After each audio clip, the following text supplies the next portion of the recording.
পুরুষাঙ্গের নিস্তেজতা, অর্থাৎ পুরুষাঙ্গ একেবারে ছোট হয়ে গেছে, নিস্তেজ অবস্থায় মনে হয় কচ্ছপের মতো ভিতরে ইন হয়ে গেছে, অর্থাৎ ঢুকে গেছে। লিঙ্গ একদম ছোট হয়ে গেছে, চিকন হয়ে গেছে, আগা মোটা গোড়া চিকন, এবং উত্থান অবস্থায় যখন শক্ত হয় তখন শিরাগুলো ভেসে থাকা, এগুলোই এখন পুরুষের কমন একটা প্রশ্ন, কমন চিকিৎসা। কেন এটা হলো, এর চিকিৎসা কি? তো সাধারণত অধিকাংশ পুরুষের এই চিকিৎসা দিতে গিয়ে তাদের চিকিৎসা যে রিপোর্ট, যে প্রশ্ন আমি করেছি, সে প্রশ্নের রিপোর্ট অনুযায়ী অ্যান্সার গুলো এমনই আসছে যে ঘুমন্ত অবস্থায় তাদের লিঙ্গ দাঁড়িয়ে থাকে, কিন্তু ঘুম থেকে জেগে উঠলে দেখা যায় যে আস্তে আস্তে নিস্তেজ হয়ে গেছে। কোন রকম কাম উত্তেজনা নেই, অর্থাৎ কোনো উত্তেজনা নেই, কোনো মানে কারোর সঙ্গে সহবাসে লিপ্ত হয়ে স্বপ্নদোষ হচ্ছে এমন না, এমনিতে স্বপ্নদোষ হয়ে যাচ্ছে, জেগে দেখছে যে তাদের বীর্যপাত হয়ে গেছে, কাপড় চোপড় ভিজে গেছে। আদর, সোহাগ, আলিঙ্গন অর্থাৎ সহবাসের পূর্বে স্ত্রী যতই ফেলে করুক না কেন লিঙ্গের উত্থান হয় না, আর যদিও উত্থান হয় তো দেখা যায় যে স্ত্রী কাছে একটু ফেলে করছে অথবা সঙ্গমে যাবে, ঠিক সেই মুহূর্তে নিস্তেজ হয়ে গেছে। আবার কেউ বলে থাকে যে ভিতরে ইন করছে, ইন করার পরে এমনিতে বীর্যপাত ছাড়া এমনি নিস্তেজে বেরিয়ে চলে আসছে।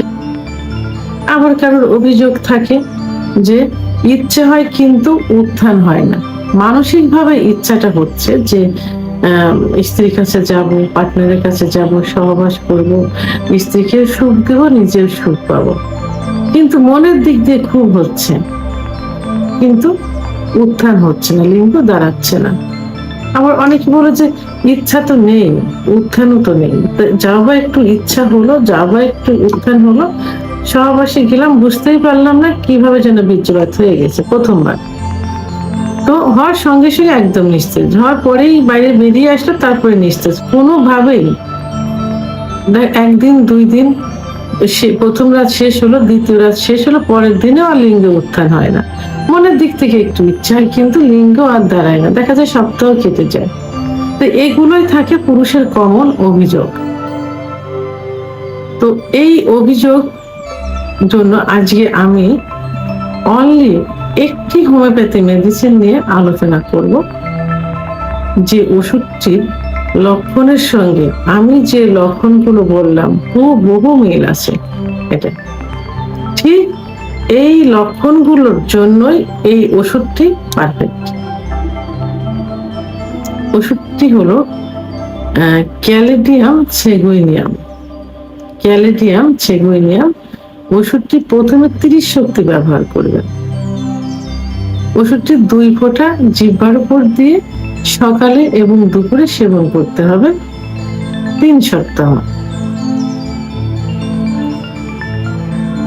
এবং এই একই ওষুধ 30 দিন পরে গিয়ে অথবা ডাক্তারের সঙ্গে পরামর্শ করবেন রোগ লক্ষণের উপর ভিত্তি করে, এবং সরাসরি আমাকেই আপনারা নেক্সট টাইমে প্রশ্ন করবেন। এই ভিডিওর স্ক্রিনে একটা নাম্বার দেওয়া আছে, লাস্টে 58 নাম্বার, এইটা আমার হোয়াটসঅ্যাপ নাম্বার, পার্সোনাল নাম্বার। তো পার্সোনাল নাম্বারে আমাকে পাওয়া যাবে না, হোয়াটসঅ্যাপে প্রথমে নক করবেন, না পাইলে মেসেজ দিয়ে রাখবেন, টেক্সট করবেন, আমি যোগাযোগ করব। তো 30 শক্তি প্রথমে ব্যবহার, 30 শক্তি প্রথমে ব্যবহার করবেন 3 সপ্তাহ, 3 সপ্তাহ পরে গিয়ে আমার সঙ্গে আবার যোগাযোগ করবেন। এরপরে এই ক্যালেডিয়াম সেগুইনিয়াম 3x শক্তি একই সঙ্গে যখনই 30 শক্তি ব্যবহার করেন, পাশাপাশি 3x ওষুধটি ব্যবহার করবেন। 10 ফোঁটা ঠান্ডা পানি সহ দিনে 3 বার, খাবার আধা ঘন্টা আগে অথবা আধা ঘন্টা পরে 1 থেকে 3 মাস পর্যন্ত সেবন করতে হবে। অর্থাৎ যেটা শক্তিকৃত 30 শক্তিটা চেঞ্জ করতে হবে পরবর্তীতে রেজাল্টের উপর ভিত্তি করে। আর এই 30 শক্তিটা 3 মাস পর্যন্ত খেয়ে যাবেন। তো অবশ্যই ওষুধটি কিন্তু জার্মানি হতে হবে, ছিলগালা অবস্থায়, কিন্তু বিশ্বস্ত জায়গা থেকে নিতে হবে। কারণ হোমিওপ্যাথি ওষুধ দেখতে কিন্তু সব একই রকম।